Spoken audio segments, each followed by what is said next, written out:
සුබ දවසක් මගේ යාළුවෝ හැමෝටම. මගේ යාළුවෝ හැමෝම සතුටින් පරිස්සමට ඇති කියලා හිතනවා. උදෙන්ම ඉතින් හොදගත්ත රෙදි ටිකත් වේලෙන්න දාගත්තා. මේ දවස් ටිකේ නම් අපිට ටිකක් හොඳට පායනවා.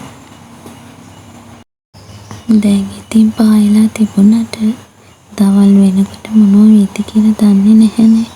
ඒක නිසා ඉතින් රෙදි ටික උදේම වේලෙන්න දාගත්තා.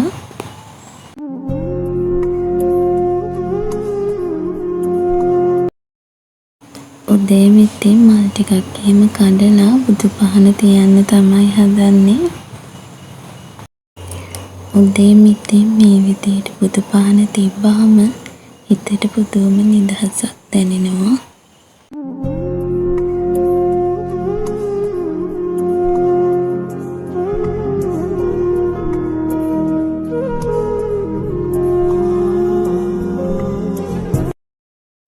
මං ඉතින් කොන්නේ කැපුව ළමයි.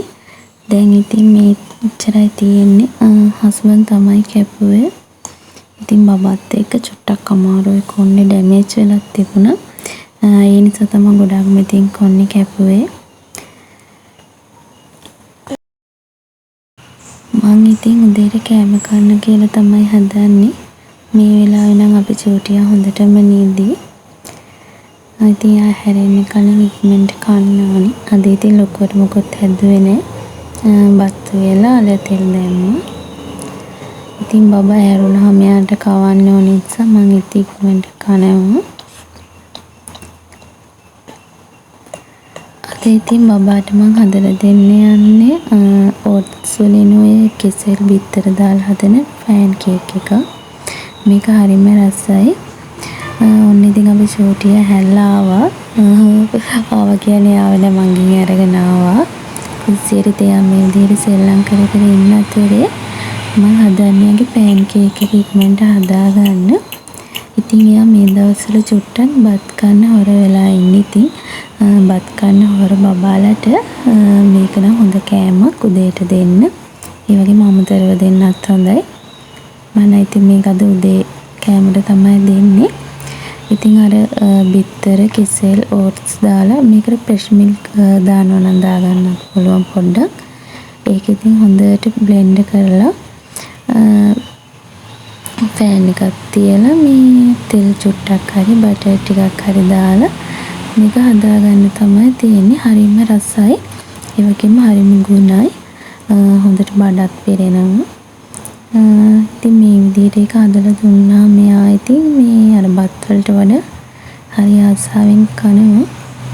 ඉතින් අද උදේට මම එයාට පෑන් කේක් තමයි දෙන්නේ. මේක හරිම සොෆ්ට්. මේ බබලට කන්න හරි පහසුයි.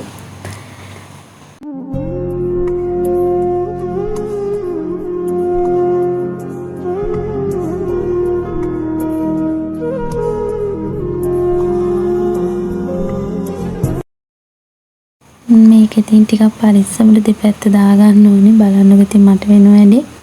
ඉතින් ඒක අවුලක් නැහැ. ඉතින් නවතලා ගන්න පුළුවන්. මේක අර මේ කෙසෙල් එහෙම දාන නිසා ටිකක් පැණි රසට තියෙනවානේ. ඉතින් බබා කන මොනවාරි කෙසෙල් වර්ගයක් දාන්න පුළුවන්. ඉතින් ඒක අර හිම පැණි රස තියෙන නිසා බබාලා ටිකක් ආසාවෙන් කනවා.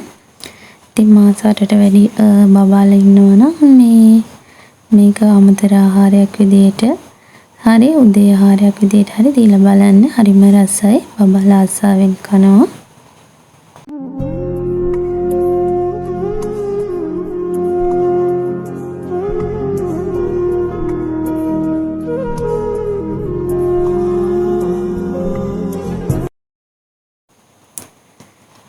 මේක බබාලට විතරක් නෙමෙයි ලොකු බබාලටත් කන්න පුළුවන්. ඉතින් හරිම රසයි. ඉතින් ඒ වැඩ ටිකත් ඔක්කොම ඉවර කරලා මට ඉතින් කිචන් එක චුට්ටක් හස් කරගන්න තිබුණා. මම ඉතින් ඒ ටිකත් ඉක්මනට හස් කරගත්තා. මම කැමති නෑ මගේ කිචන් එක හැඩි වෙලා වගේ තියෙනවට. ඉතින් මගේ කාලේ වැඩි කාලයක් මම යොදවන්නේ කිචන් එක වෙනුවෙන්. ඉතින් එතන හස් කරගන්න අපි ඉතින් කෑම හදන තැන, කෑම කන තැන පිරිසිදු තියාගන්න ඕනිනේ.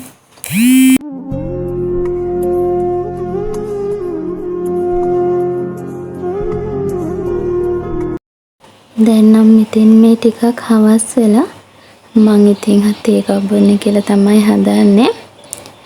ඉතින් චොම්පාන් ගියා. ඒකෙන් මම වඩේ ගත්තා. ඉතින් ඒක කාලා හොඳ තේ එකක් බොන්න තමයි දැන් හදන්නේ. මේ ඉතින් වෙසක් සතියේනේ. ඉතින් වෙසක් එකට එහෙම ඔයාලා කොහොමද ලෑස්ති වෙන්නේ වෙසක් කුඩු හැදුවද? ඉතින් අපිට නම් තාම මොකුත්ම කරගන්න බැරි වුණා. ඉස්සර නම් ඉතින් වෙසක් කුඩු හදනවා. ඒව වලවන්න ගොඩක් ආසයිනේ. දැනුත් ආසයි. හැබැයි ඉතින් පොඩ්ඩක් ටයිම් මදි. බබත් එක්ක චුට්ටක් අමාරුයි. ඉතින් මේ පාර ඉතින් කඩෙන් හරි වෙසක් කුඩුවක් ගේන්න තමයි හිතාගෙන ඉන්නේ. ඉතින් චූටියට හරි වෙසක් සමරන්න ඕනේ අපේ දේනේ. මං ඉතින් තේ එකත් බිව්වා. තේ එකත් බීලි වෙලා ඉතින් මේ ටිකත් අස් කරලා කිචන් එකේ තව භාජන වගේක් තිබුණා. ඒ ටිකත් ඉක්මනට සෝදලා අයින් කරගත්තා. අර එකතු වෙන භාජන ඉතින් ඒ වෙලෙම සෝදපුවාම ලේසි. ඒතර අර කිචන් එක හැඩි වෙලා වගේ තියෙන්නෙත් නෑ. පිරිසිදුව තියෙනවනේ. ඉතින් උදේ වරුව අදත් ඔහොම තමයි ගෙවුනේ. ඉතින් චූටි වීඩියෝ එකක් තමයි අරගෙන ආවේ. ඉතින් මගේ යාළුවෝ පරිස්සමින් සතුටින් ඉන්න ආයෙත් ළඟදිම හම්බෙමු.